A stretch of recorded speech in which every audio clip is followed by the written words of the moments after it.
Hello everyone, आज हम पढ़ेंगे फंडामेंटल राइट्स के बारे में।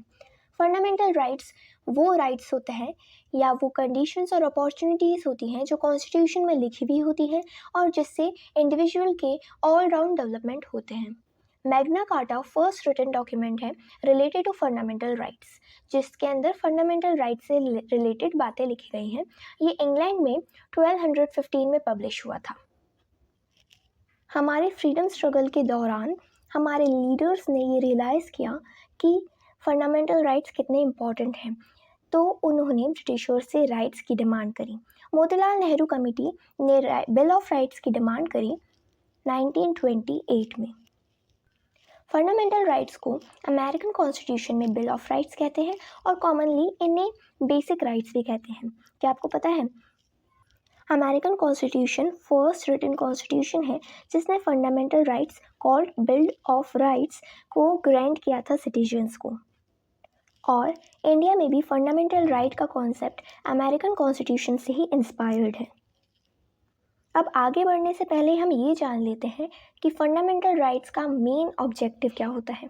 जो फंडामेंटल राइट्स हैं उनका मेन ऑब्जेक्टिव है टू सिक्योर पॉलिटिकल फ्रीडम।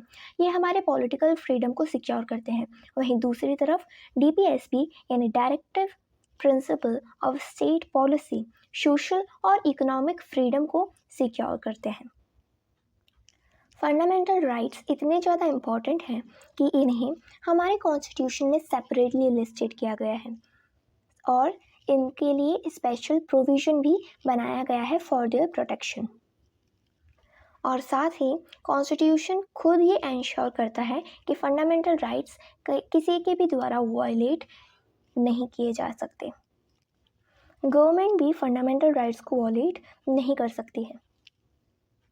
जो फंडामेंटल राइट्स होते हैं वो नॉर्मल राइट्स से अलग होते हैं। किस तरह, आइए जानते हैं। जो ऑर्डिनरी लीगल राइट्स होते हैं ऑर्डिनरी लॉ द्वारा एनफोर्स होते हैं और ऑर्डिनरी लॉ द्वारा ही प्रोटेक्टेड होते हैं। लेकिन जो फंडामेंटल राइट्स होते हैं वो उनको एक कंट्री का कॉन्स्टिट्यूशन प्रोटेक्ट करता है और गारंटी करता है। Ordinary rights may be challenged by legislature by ordinary process of law making, यानी ऑर्डिनरी राइट्स लेजिस्लेचर द्वारा चैलेंज हो सकते हैं by the process of law making.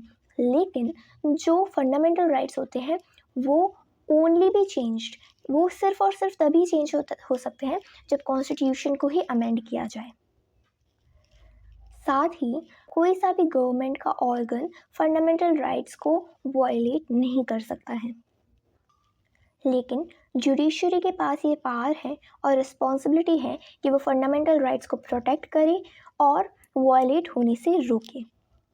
Judiciary executive या लेजिस्लेचर के एक्शंस को इलीगल घोषित कर सकती है अगर वो फंडामेंटल राइट्स को वायलेट कर रहे हैं।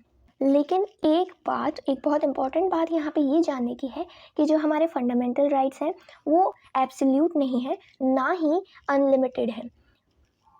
इमरजेंसी के टाइम पर गवर्नमेंट फंडामेंटल राइट्स पर रेस्ट्रिक्शन लगा सकती है और यही हुआ था 1975 से 1977 के बीच में, जब इंदिरा गांधी ने इमरजेंसी लगा दी थी और फंडामेंटल राइट्स को रेस्ट्रिक्ट कर दिया था। लेकिन आफ्टर 44th अमेंडमेंट एक्ट यह इंश्योर कर दिया गया कि right to life and personal liberty restrict नहीं हो सकता, इसलिए आर्टिकल 20 और 21 सस्पेंड नहीं। आर्टिकल 12 to 35 हमारे कॉन्स्टिट्यूशन के पार्ट 3 में फंडामेंटल राइट्स मेंशन है।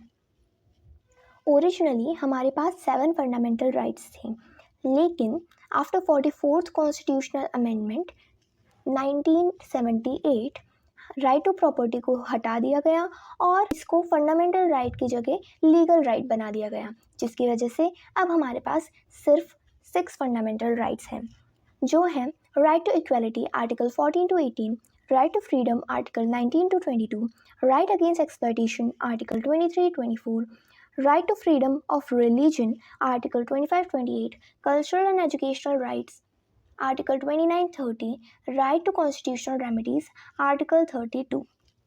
इन सभी राइट्स के बारे में हम नेक्स्ट वीडियो में कवर करेंगे।